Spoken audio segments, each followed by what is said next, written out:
Good morning, everybody. Happy Hump Day to you on this June 11th, 2025. I've got all your stories for your rush hour ride to work.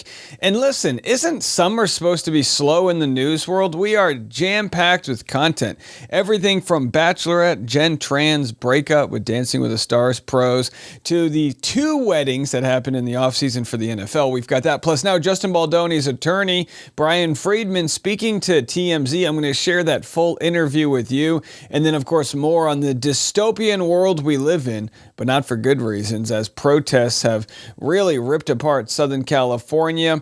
Marines have been deployed. What is this costing us taxpayer-wise? It's a lot of money, folks. It's an absolute lot of money. We're going to break all of those stories down and more. It's all happening right now on The Rush. A couple celebrity relationship stories to get to. First, Bachelorette Jen Tran and Sasha have called it quits. They were never officially together, but following her breakup, or disastrous breakup from Devin after her season of The Bachelorette, probably didn't want to put labels on things. She went back to school. He's out in LA. I mean, did the thing ever have a chance, right? Well, they are officially no longer together. And even though they weren't officially together, we understand. You get what I'm saying. All right, well, you know who's officially together? How about Haley Steinfeld? Is that who it is? Haley Steinfeld and Josh Allen. She's like a pop star / actress, right? And he's, of course, the stud quarterback of the Buffalo Bills. He was asked at a press conference, what was the best part of the offseason? Signing a multi-million-dollar contract or getting married? He didn't take the bait. He went with the right choice. Have a listen. I mean, they've all been big, none other than marrying my best friend, and she makes everything easier. So I don't really focus on the other stuff. That was the most important decision I'll make in my life, and I made the right one. There it is. Perfect husband answer. She's my best friend. She makes life easier. I'd be an idiot without her. I probably wouldn't be able to exist. I've never made my bed before. I'm the worst. I can't close the toothpaste thing. I've been using the same wet towel that I bought, during the Reagan administration. I've got a dead toenail. My wife is everything. I am the worst. Good answer. All right. And again, Aaron Rodgers is married. What? So a reporter said, hey, is that a ring finger? And maybe I've been out of the loop. He's with the Steelers? Where have I been? Have a listen. About the ring on your left ring finger. Is that an Oura ring or anything else? That wedding ring? Yeah, it's a wedding ring. Congratulations. Thank you. So there he is. He's married. And let me tell you something. My guy, Aaron, the older you get, the less people care if you got married. I'm telling you, you're in your late 30s, your 40s, however the hell old you are. Nobody cares about us old folks. Okay. Well, I tell you what, here's an interesting story. So Glenn Powell was in the news for, gyrating with Kristen Cavallari. Well, Gigi Paris, his ex, says she was shattered by romance rumors swirling between Glenn Powell and Sydney Sweeney. Now, as you remember, as part of the promotion of their movie, they wanted to tease that they were together. Well, he was actually dating somebody else. So it has to be very tough to be in a relationship and also be starring in a rom-com. But here's what she had to say. And to have everyone wonder, are they hooking up? Are they not hooking up? Is she okay with this? What the f***? Or stand up for myself and say, no, I'm actually not okay with this, and I'm walking away.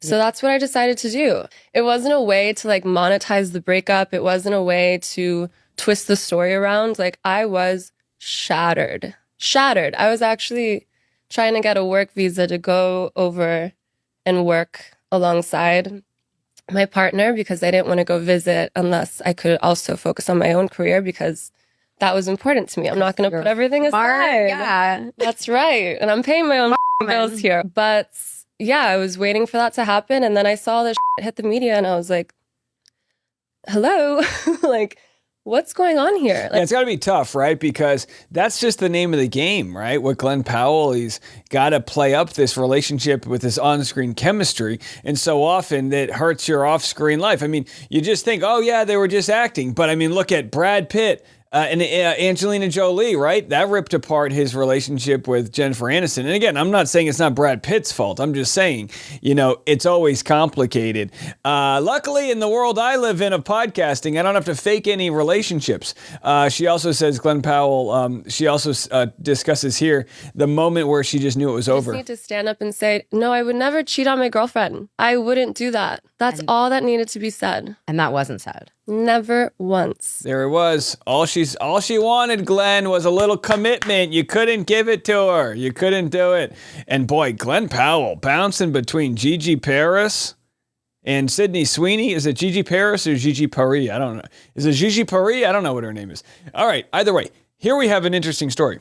I actually watched the first episode of the docuseries that Alex Cooper has on Hulu last night, and it's fascinating. It's called Call Her Alex. Now, her podcast is called Call Her Daddy. It's one of the biggest podcasts in the world. She's a hundreds millionaire at a very young age, and she actually opened up about a very interesting... I had no idea when I was watching her documentary she was going to get this deep. Have a listen to this. People obviously know me as the host of Call Her Daddy, but I realize in releasing this new documentary, the world is going to learn about the one thing I've never really talked about before.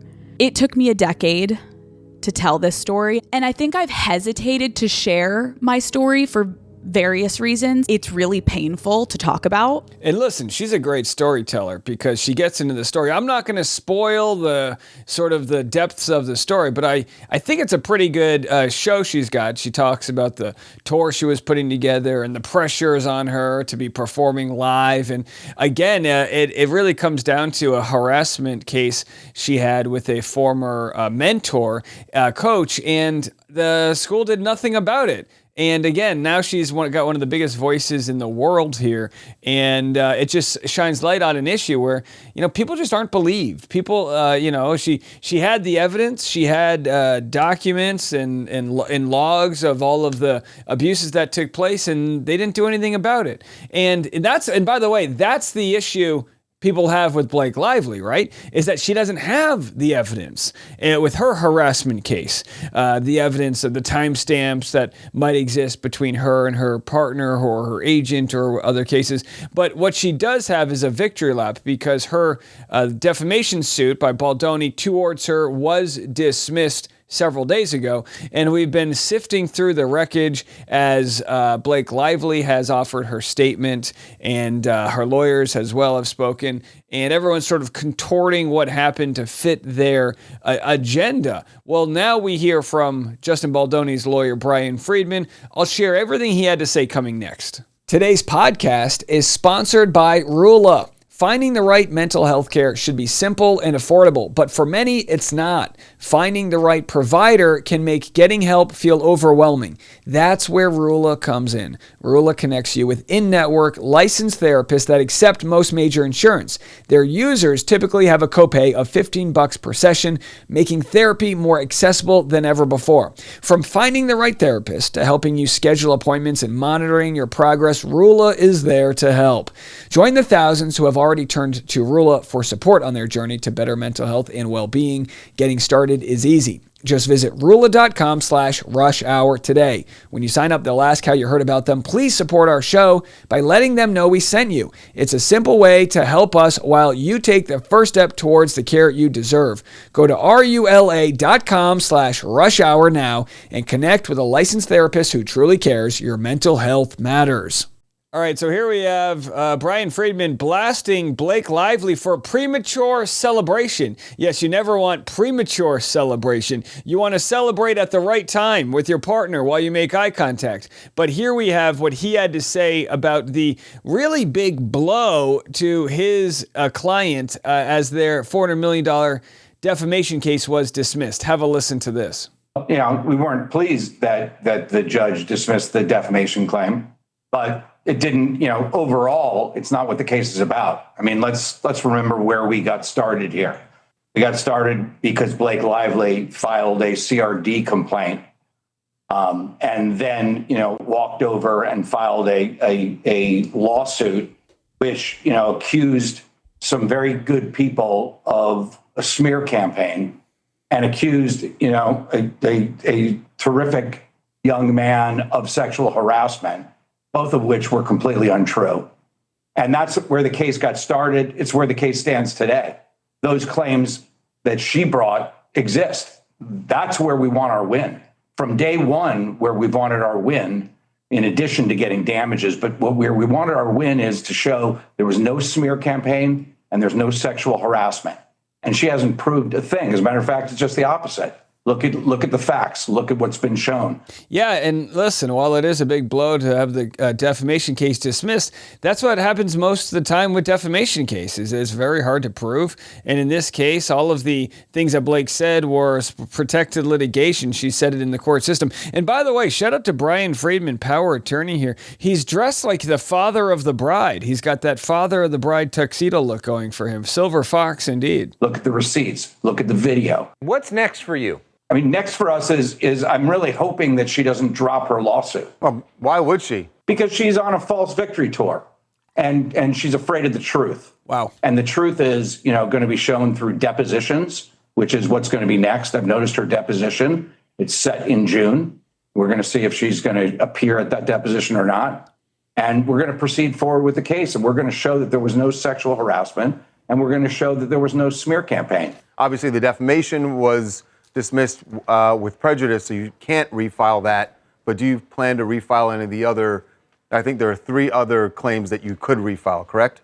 There's actually 4, and the judge was very specific about them. Intentional interference with contract against Blake and Ryan, intentional interference with prospective economic advantage, that exists still, and that's against Blake and Ryan. Negligent interference with prospective economic advantage, that's against Blake and Ryan, and breach of the implied duty of covenant of good faith and fair dealing. And those are, that's against Blake. And those claims still exist. The judge just wants us to replead them and gave us a roadmap on how to do that. Well, will you do that? Of course we'll do that. I mean, for sure. And, as part of doing that also, we're also going to fight her claims, which have existed since the beginning here. And there's been absolutely no indication of any kind that she's prevailing on her claims. As a matter of fact, just the opposite. You mentioned in June her deposition. What's your strategy for that? What's the key question you want to get her under oath on? State your name. I want to see if she shows up. And once she does, what do you do after that? I'm going to ask her questions under penalty of perjury, and she's going to have to provide evidence, and she's going to have to provide the truth of the stories. And we have all the videotape. We have all the footage. We have, the text messages, and we have emails over and filed. What we're learning right now is Brian Friedman does not want to give TMZ any information about his line of questioning. Maybe he thinks that needs to be a surprise attack, but very fascinating that Brian actually thinks she may drop her case because she's got a fake victory. And to be quite honest, it might be the smartest move she could make right now, right? She can claim that because the judge dismissed the defamation case that it's a win. That would be completely not in the world of facts, because of course she's the one who fired the shots with her initial lawsuit against him. But it would get her out of this if, again, the judge allows it to be dismissed this late into the game. It's important for me to show the truth and to give the clients the real result that they're looking for, which essentially is what they were accused of, right? There was not sexual harassment here. She wasn't sexually harassed, and there's no smear campaign. So I'm wondering what Justin's reaction was to the judge's decision. What was Justin's reaction to it? The same as my reaction to it, which is, it's not fair. It's not right. And the reality is that someone should have a chance to be able to be held accountable. And you should be able to hold media accountable for the truth and veracity or the lack of it of what they show. I think that he's a person who wants to be vindicated. And that's all that he cares about is that he knows who he is. He knows what he's done. He knows what he hasn't done. And he wants the truth to come out. And he wants to do that in the appropriate way. He's not walking around taking victory laps and victory tours and speaking out. He's taking care of his family and taking care of his loved ones. And he's waiting for his day in court where he can speak out and tell the truth. A lot of people thought that maybe this whole thing was coming to a close. Clearly it is not. Brian, I'm sure will be. Fascinating stuff. Absolutely fascinating stuff, the way Brian Friedman is angling this. As Baldoni doesn't care about a victory lap, he wants the truth. And I'll tell you this right now. You take away a person's livelihood, you take away their character, you take away their place in society, they have nothing else but to fight. In a fight, Baldoni seemingly will continue to take on.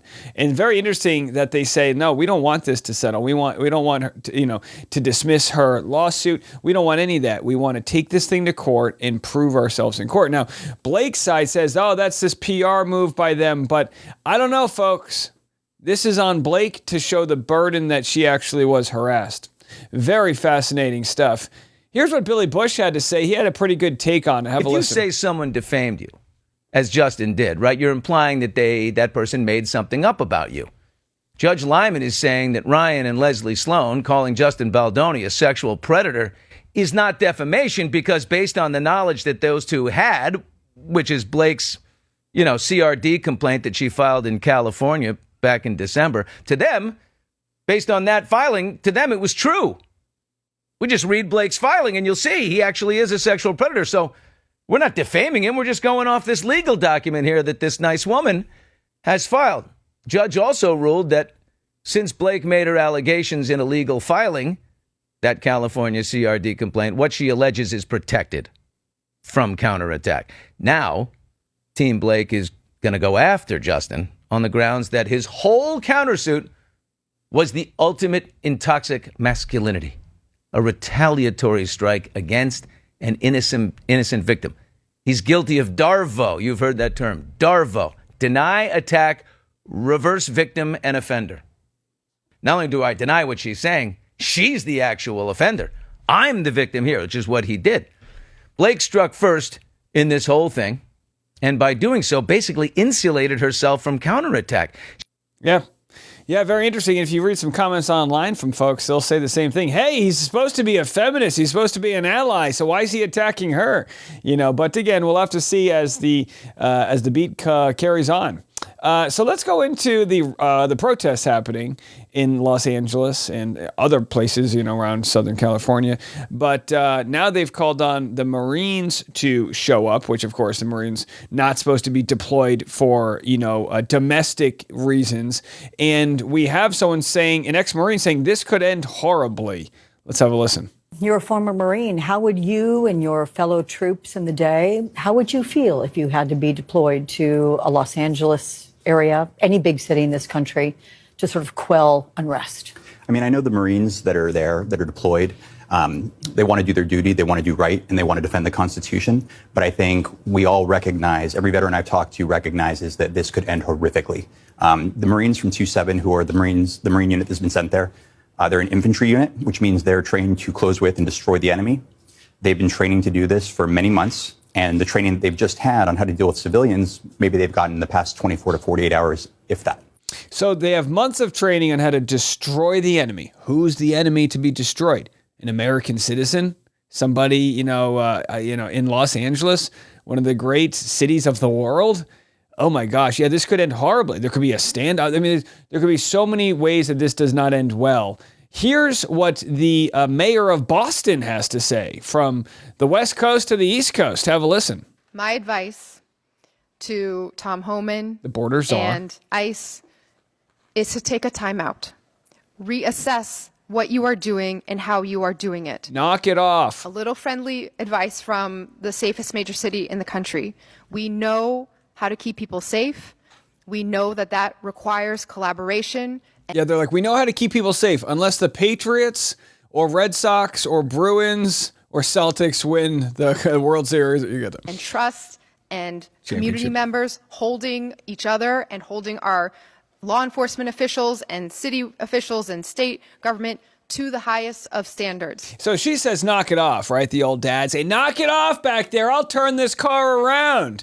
But look, that's not what they want, right? This is Project 2025. Forget Donald Trump. This is what they want. They want chaos. They want to sow division. They want the middle class fighting against each other when the billionaires get their huge tax cuts and they're is sucking up all of the wealth. They want to strip away these rights and erode things. That's not some quack theory. They don't want to knock it off. They don't want timeouts. They want to come in heavy-handed, and then when you respond to them, they want to then bring the troops in and cause further damage. It's absolutely ridiculous. So this coming weekend, guys, is going to be interesting, to say the least. There's this, I guess they're calling it Donald Trump's birthday. I've got my birthday party this weekend. I've just got a couple balloons, all right? I've invented a new game of Flip Cup. The way I'm doing it, because it's going to be hot out, is you play Flip Cup by yourself, 3 cups, but you time it, right? And depending on how many seconds it takes to flip those 3 cups, that's how many seconds that your significant other gets to throw water balloons at you. I think this is an interesting idea. You'll have to kind of stand in a circle and you can kind of dodge them a little bit, but I'm calling it Flip Water Balloon Dodgeball. It's a working title. Either way, it's only going to cost a couple bucks, right? But here we have Ron Paul, and John Kennedy speaking out on President Trump's upcoming birthday bash, which is going to cost, I'm guessing, over $100 million. Have a listen to this. Your thoughts on the parade that's going to take place? Some Democrats are saying it's a waste of money. Yeah. Never been a big fan of reduced-stepping soldiers and big tanks and missiles rolling down the street. So if you ask me, I wouldn't have done it. I'm not sure what the actual expense of it is, but I'm not really, we were always different than, the images you saw of the Soviet Union and North Korea. We were proud not to be that. And I'm not proposing that that's the image we would want to project, but I'm worried about the image, that it isn't necessarily the best image to show. Get your thoughts on the military parade. Some of your Democratic colleagues are saying it's a waste of money. Well, look, it's the president's call. I wouldn't spend the money if it were me. The United States of America is the most powerful country in all of human history. Yeah, but when you're really powerful, you don't need to tell people you're powerful, right? So either way, it's foolish, it's a waste of money, and we'll have to see. I mean, listen, it's getting nasty out there. There's only 3 months into his term. I mean, look, we got Jodie Sweden of Full House, one of my first childhood crushes. I mean, Jodie Sweden from Full House, cut it out. Am I right, folks? Here she is at the protest. There she is. She's got her own bullhorn doing her thing. So look, it's when you have a protest in LA, you're going to have child stars out there. So good on her. She's got eye protection. She's looking great out there. We love a good Jodie Sweden. Here's an interesting clip I wanted to share. The Pentagon's chief financial officer, Brendan McDonald, told a House panel on Tuesday how much it's going to cost for these 700 Marines to make their way up to Los Angeles. It ain't cheap. Have a listen to this. What is the estimated cost of the deployment for the Guard and the Marines to LA, and where's this funding coming from? Will it be coming from quality of life programs that affect our service members or our families? If you want to wait till I finish. Before I hand it to such as updates, housing and barracks. Before I hand it to Bryn, the insinuation that we're pulling money from housing and barracks in order to fund this is disingenuous and incorrect. I'm just asking. Bryn can give you the numbers. Absolutely. So the current estimated cost is $134 million. $134 million. Did that come with a couple of In-N-Out burgers? $134 million to have 700 Marines show up. That's $200,000 per Marine. Now, of course, they're not getting the money. And of course, that also includes the National Guard. But they're sending all these people to LA. They don't even have a place to house them. This is absolutely ridiculous. And what is their mission? We still don't know. It could end horribly without us knowing exactly what they are supposed to be doing there. What's their job? The National Guard's job, unless it's under the Insurrection Act. And by the way, this is retired Lieutenant General Mark Hurling with severe warnings. To provide support for civilian authorities. In fact, that's the mission set, which means they guard buildings. That's okay. Why the White House has deployed Marines, I can only venture to say it's because they want to use the intimidation factor of Marines being there. But Marines can't do anything more than provide support to civilian authorities either. And truthfully, Marines don't train in that mission set. So that's very dangerous. When you pull Marines into that area, as you saw, there's a couple of pictures of Marines training with the shields and the batons. That's likely the first time they've ever touched those kinds of equipment. When you put them up against local citizens, civilians within the Los Angeles area, they're going to be anxious. Let's use that word as opposed to scared. They're facing their fellow citizens, and they haven't been trained in the right way that police use to disperse crowds or push crowds around. They can do the stop and drag, as they call it, with batons and shields, but that really doesn't have an effect. Guarding buildings, fine, that's a legal order. But it's truthfully, the tipping point is going to be if the president calls an insurrection act, which is defined as trying to overthrow the government. We haven't seen any indicators of that yet. That's when it's going to become dangerous. This is terrible. This is terrible for our country. It's terrible for democracy. It's terrible for Californians, for the Marines. It's really tough. Hey, we'll be here to continue to discuss what's going on here. But it is not looking good. Now, let's just end by discussing Greta Thunberg. She spoke to reporters in Paris after being kidnapped by Israel, and she discusses on how this is a violation of the law. Of course, she was operating part of a sailing boat that was trying to create a portal to deliver aid, baby formula, amongst other medicines and supplies, to the folks of Gaza. She was kidnapped or, escorted into Israel and then deported from there. Have a listen to this. International waters, we were illegally attacked and kidnapped by Israel and taken against our will to Israel, where we were detained. And then some of us deported, some are still there. There are very big uncertainties because it was quite chaotic and uncertain. So I don't really know what's going on. I haven't had a phone for many days, and What were the conditions for you over the last few hours? They were absolutely nothing compared to what people are going through in Palestine, especially Gaza right now.